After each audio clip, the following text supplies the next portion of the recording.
Hi friends, I am your friend Mr. Ishwar Yadav. Let us discuss about the past continuous tense in English grammar. Before going to learn past continuous tense, I want to tell you, please don't forget to subscribe, share and press bell icon of my channel. Now, let us discuss about past continuous tense definition. तर बघा मित्रांनो, आज आपण past continue टेन्सचा अभ्यास करणार आहोत. इंग्रजी व्याकरणामध्ये पास्ट कंटिन्यू टेन्सला पास्ट प्रोग्रेसिव्ह टेन्स सुद्धा म्हटलं जातं. तर आपण डेफिनेशन सर्वप्रथम बघूया. पास्ट कंटिन्युअस टेन्स म्हणजे अपूर्ण भूतकाळ. The past continuous tense describe an action that is ongoing in the past tense. It starts at the specific time in the past. That's called past continuous tense. अपूर्ण भूतकाळ म्हणजे भूतकाळामध्ये एखादी क्रिया सुरू झालेली असते आणि भूतकाळामध्ये ती वाक्याची क्रिया जी आहे ती चालू असते.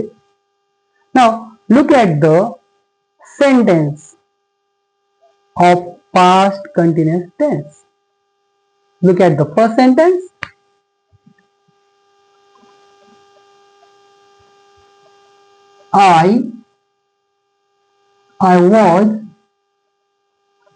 I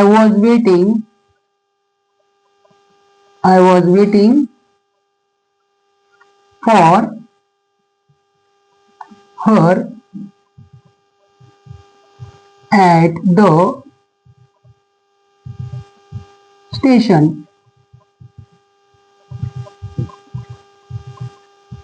तर बघा मित्रांनो, हे जे पहिलं वाक्य आहे या वाक्याला आपण डिक्लेरेटिव्ह सेंटेन्स पण म्हणू शकतो, ॲसरेटिव्ह सेंटेन्स पण म्हणू शकतो, पॉझिटिव्ह सेंटेन्स सुद्धा म्हणू शकतो. म्हणजेच होकारार्थी वाक्य. आता हे जे वाक्य आहे हे वाक्य पास्ट कंटिन्युअस टेन्स मधलं आहे. हे मी कशावरून ओळखलं तर ह्या वाक्यामध्ये असलेली वाक्यरचना. सुरुवातीला वाक्यामध्ये आपल्याला सब्जेक्ट म्हणजे वाक्याचा कर्ता मिळतो प्लस हेल्पिंग वर्ब HV म्हणजे helping verb was, then V1 plus ING क्रियापदाच्या पहिल्या रूपाला ING प्रत्यय लावलेला आहे. And for preposition, preposition for या ठिकाणी वापरलेला आहे. And her object of the sentence, then at the station remaining sentence or prepositional phrase.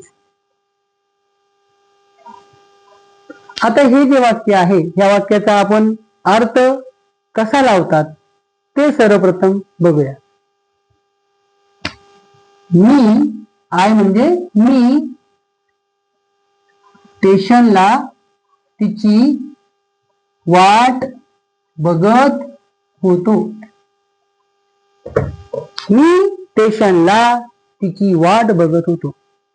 The action of the sentence is not completed in the given sentence. वाक्यातील जी क्रिया आहे ती वाक्यामध्ये पूर्ण झालेली नाही, भूतकाळामध्ये चालू आहे. म्हणून हे जे वाक्य आहे ते वाक्य आहे past continuous tense, past progressive tense. Past progressive tense मध्ये सेंटेन्सचे जे कन्स्ट्रक्शन असणार आहे ते असणार आहे subject plus to be form of the past tense, was, were plus V1 plus ING plus object plus remaining sentence. आता हे वाक्य आपल्याला निगेटिव्ह करायचं आहे मित्रांनो. तर बघा, निगेटिव्ह करत असताना वाक्य रचना बघा. आय वॉज नॉट वेटिंग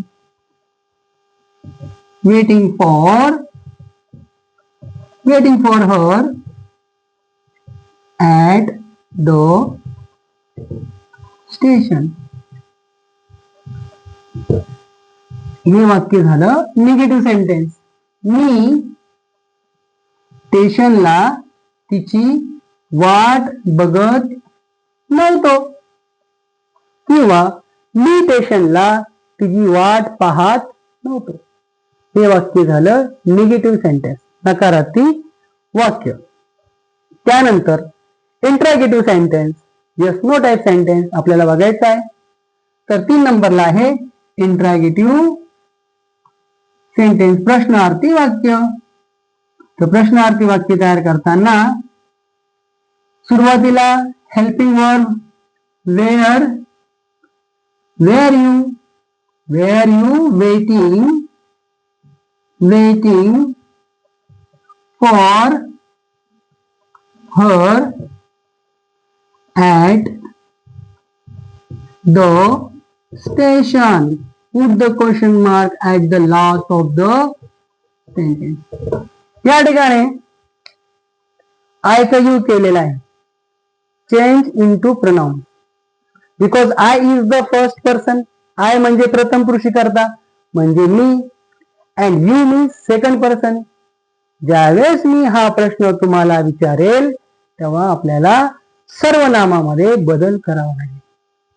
म्हणून आयचा काय होणार, यू. आयचा यूज झाला म्हणजे हेल्पिंग वर्ब बदलणार. Were you waiting for her at the station. तू स्टेशनला तिची वाट बघत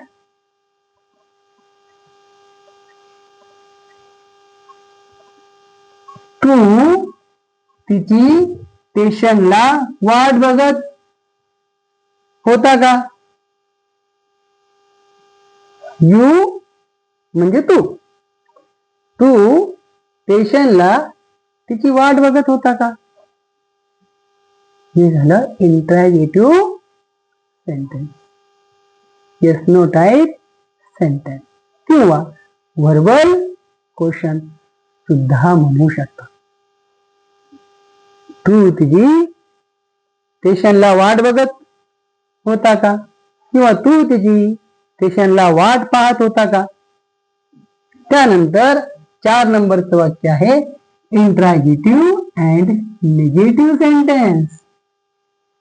सुरुवातीला helping verb were you, subject नंतर नॉट वापरा. Were you not waiting for her at the station. Question mark at the last of the sentence. तू स्टेशनला तिची वाट बघत नव्हता का किंवा तू स्टेशनला तिची वाट बघत नव्हता का. हे झालं इंट्रॅगेटिव्ह and negative sentence.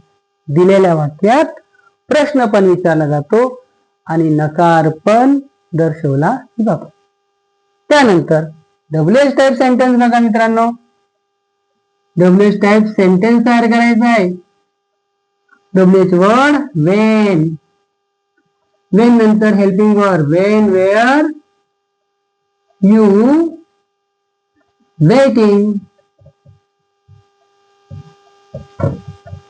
Waiting for her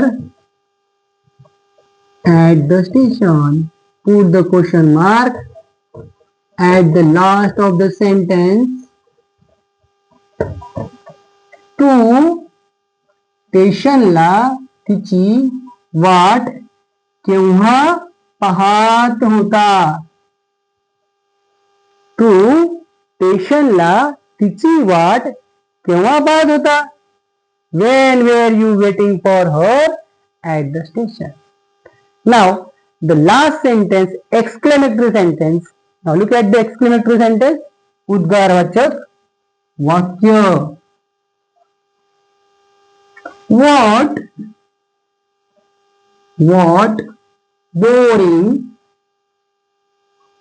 boring it was.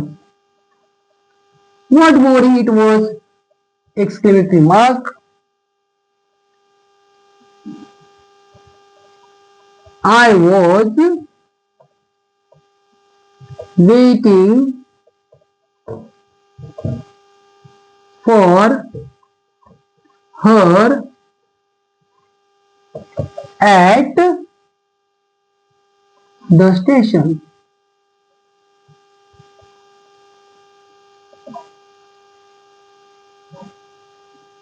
Full stop of the sentence. What boring it was! I was waiting for at the station. हे काय कंटाळवाणं होतं किंवा हे किती कंटाळवाणं होतं? I was waiting for her at the station. मी बस स्टॉपला किंवा मी स्टेशनला तिची वाट पाहत होतो. हे किती कंटाळवाणं होतं की मी स्टेशनला तिची वाट पाहत होतो. These are the types of sentence in English grammar of past continuous tense. तर अशा प्रकारे मित्रांनो आपण पास्ट कंटिन्युअस टेन्सचा अभ्यास करू शकतो. खूप सारे वाक्य आपण बनवू शकतो. तर माझा व्हिडिओ आवडल्यास share, likes, subscribe and press bell icon करायला विसरू मात्र नका. Thank you for watching my